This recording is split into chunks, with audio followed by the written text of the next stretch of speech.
Fantastic. Thank you sir. నువ్వు పాడింది ఏ రాగం తల్లి? హిందోళం సార్. హిందోళం అంటే సారీగమా అలా. నువ్వు ఎలా అన్నావు? సగం మద. మరి ఏది? హిందోళంలో రీ ఉండదు సార్. ఈ పర్టికులర్ సీన్ గురించి చెప్పాలి. నేను జనరల్గా అక్కడ ఎక్కువ ఆర్టిస్టులతో ఇంటరాక్ట్ అవుతూ వాళ్ళతో మాట్లాడుతూ సరదాగా చేస్తుంటాను.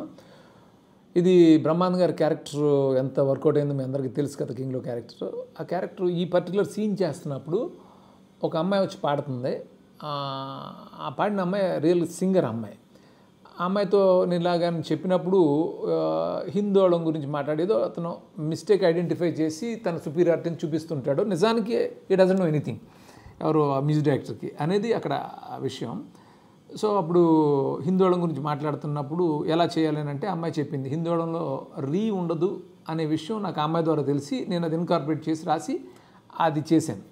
అది చేసాం, అది బాగా వర్కౌట్ అయింది. దేవి రీ రికార్డింగ్ చేస్తున్నప్పుడు నన్ను అడిగాడు, భయ మీకు హిందోళంలో రీ ఉండదని మీకు ఎలా తెలుసు అని నన్ను అడిగాడు. అడిగితే నాకు తెలీదు, అమ్మాయి చెప్పింది అక్కడ సింగర్ అంటే. అది నిజంగా నేను షాక్ అయ్యాను, భయ హిందోళంలో రీ ఉండదని మీకు ఎలా తెలుసు అంటే అది నాకు గుర్తొచ్చింది. ఇప్పుడు ఏం చంపక్ సేట్ మందిని పరేషాన్ చేస్తున్నట్టు ఏం కథ? కథలు చెప్పడానికి నేను హరిదాసుని కాదు, చంపక్ దాసుని. నేను పరేషాన్ చేయట్లా, ఫైనాన్స్ చేస్తున్నాను. ఏందిరో వాల్యూమ్ పెంచినావు? పెంచక నేను చూసి పోసేసుకుంటాను అనుకున్నావా? ఇది వ్యాపారం. నేను స్ట్రాంగ్గా బిలీవ్ చేసేవాడిని ఎంత పెద్ద సినిమా చేసినా సరే, ఎంత సీరియస్ థీమ్ అయినా సరే దాన్ని ఎంటర్టైనింగ్గా చెప్పాలని. ఫ్రాంక్గా మీరు చూస్తే దూకుడు అనేది చాలా సీరియస్ థీమ్, ఒక ఫాదర్ అండ్ సన్ ఎమోషన్ సంబంధించిన సినిమా అది. దాన్ని ఇంత ఎంటర్టైనింగ్గా చెప్పాలి అని అనుకున్నప్పుడు ఈ రియాలిటీ షో ఐడియా. ఈ రియాలిటీ షోలో ఆల్రెడీ యాక్టింగ్ పిచ్ ఉన్న బ్రహ్మానందం గారి క్యారెక్టరు ఇల్లు అద్దెకిచ్చుకుని అందులో వేషాలు వేస్తూ సినిమా షూటింగ్లు ఇస్తూ చేస్తుంటాడు. ఆయన్ని ఈ రియాలిటీ షోలో ఇన్వాల్వ్ చేసి చేయటం.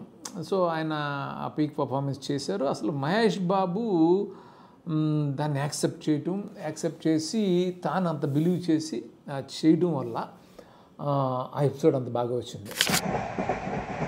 టీ తాగుతావంటరా? టీలు కాఫీలు అలవాట్లేదు. ఎంట్రీ తాగుతావా? టీ తాగినట్టు ఏది ఒక్కొక్కరు టీ తాగుతారా? థ్యాంక్స్ అండి. ఇది టీయా? కాఫీ ఇచ్చావా? టీయే సార్. ఆ ఎపిసోడ్లోని ప్రత్యేకత ఏంటంటే నేను అది స్క్రిప్ట్ రాయలే, ఏ సీన్ కూడా రాయలేదు. జస్ట్ ప్రతి సీన్కి సంబంధించిన కంటెంట్ నా మైండ్లో ఉంది. అదే కంటెంట్ ఆర్టిస్ట్కి ఎక్స్ప్లెయిన్ చేసి టైమింగ్ చెప్పి నువ్వు ఇది చెప్పు అని చెప్పడం వల్ల ఏమైందంటే అది ఎక్కడ ఒక ఫ్రేమింగ్ ఉండదు, చాలా న్యాచురల్గా ఏదో జరుగుతున్నట్టుగా ఉంటుంది. అది ఇన్ని ఇయర్స్ అలా ఉండడానికి రీజన్ ఆ రియల్ న్యాచురాలిటీ, అది అలా చేయటం. దానికి నేను థ్యాంక్స్ చెప్పాల్సింది ఆర్టిస్టులకి. ఎందుకంటే నన్ను బిలీవ్ చేసి ఒక సీన్ పేపర్ లేకుండా నేను చెప్పిందల్లా వాళ్ళు ఫాలో చేస్తూ నాకు కావాల్సినట్టు ఆ టైమింగ్ ఇచ్చిన యాక్టర్స్ లైక్ రవితేజ కానీ, బ్రహ్మానందం గారు కానీ, ఏవిఎస్ గారు కానీ, శ్రీనివాస్ రెడ్డి, చిత్రం శ్రీను, రామచందర్, స్నేహ, వాళ్ళందరూ చాలా బాగా బ్రిలియంట్గా ఫాలో చేశారు. అలాంటి train episode after long 20 years తర్వాత, ఆఫ్టర్ లాంగ్ టైం 20 ఇయర్స్ తర్వాత మళ్ళీ నేను విశ్వంలో రిపీట్ చేయటం అంటే చాలా ఆలోచించాను. ఎందుకనంటే కథ డిమాండ్ మేరకు ఇందులో ట్రైన్ ఎపిసోడ్ కంపల్సరీ కావాలి. కానీ నేను ట్రైన్ ఎపిసోడ్ చేస్తున్నానని అంటే ఖచ్చితంగా వెంకీతో కంపేర్ చేస్తారు. వెంకీ అనేది డిఫరెంట్, విశ్వం ట్రైన్ ఎపిసోడ్ డిఫరెంట్. ఏంటంటే వెంకీ అనేది కొంతమంది కుర్రాళ్ళు ట్రైన్లో ట్రావెల్ అవుతుంటారు, అక్కడ అమ్మ పరిచయం అవుతుంది, అలా ఫ్రీ ఫ్లోలో వెళ్తూ ఉంటుంది. ఇక్కడ ఈ ట్రైన్ ఎపిసోడ్కి ఉన్న వ్యత్యాసం ఏంటంటే ఇందులో అండర్ కరెంట్ ఒక డేంజర్ ఉంటుంది ఇందులో.